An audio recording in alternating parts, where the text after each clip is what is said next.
Hi అండి, welcome back to my channel వినోద cook book. అందరూ ఎలా ఉన్నారు? ఈరోజు అయితే hotel style and restaurant style egg tomato curry ఎలా ప్రిపేర్ చేసుకోవాలో చూద్దాం.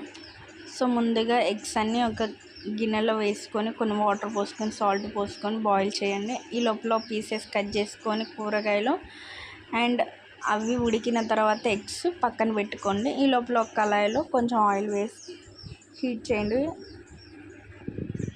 వేడైన తర్వాత కొంచెం పసుపు కారం వేసి ఫ్రై చేయండి. అండ్ నెక్స్ట్ ఇందాక బాయిల్ చేసిన ఎగ్స్ ఈ ఆయిల్లో వేసి ఫ్రై చేసుకోండి. బాగా ఇంకా ఫ్రై చేస్తే ఇంకా టేస్ట్గా ఉంటుంది. నెక్స్ట్ ఫ్రై అయిన తర్వాత ప్లేట్లోకి తీసుకొని పెట్టేయండి. మొత్తాన్ని ఛానల్ చూడండి, సబ్స్క్రైబ్ చేయండి. కర్రీ పాయింట్ స్టైల్లో కూడా ఇలానే ప్రిపేర్ చేస్తారు. సో అలానే ఇంట్లో ఎలా ప్రిపేర్ చేసుకోవాలో వీడియోలో చూపిస్తున్నాను, చూడండి. నెక్స్ట్ అదే కళాయిలో కొంచెం ఆయిల్ పోసి హీట్ అయిన తర్వాత 2 బిర్యానీ ఆకులు అండ్ నెక్స్ట్ దాల్చిన చెక్క అండ్ కొంచెం పౌడర్ ఏంటంటే ధనియాలు, గరం మసాలా పౌడర్, ఆనియన్స్, పచ్చిమిర్చి, కరివేపాకు వేసి బాగా ఫ్రై చేసుకోండి. ఎంత ఫ్రై టమాటాలు వేసి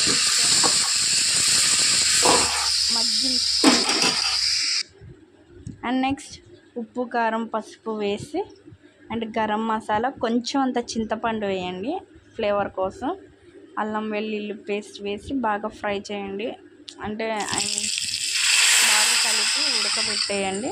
అండ్ మీకు సరిపడా వాటర్ పోసుకోండి, మీకు కర్రీకి సరిపడా. సేమ్ అదే రిజల్ట్ వస్తుంది. మీరు కూడా ఇంట్లో ఇలానే ట్రై చేయండి. అండ్ లాస్ట్గా కొంచెం కరివేపాకు అండ్ లాస్ట్ కొంచెం కొత్తిమీర, గరం మసాలా, ధనియాల పొడి వేసి మరిగించుకున్న తర్వాత ఎగ్స్ వేయండి.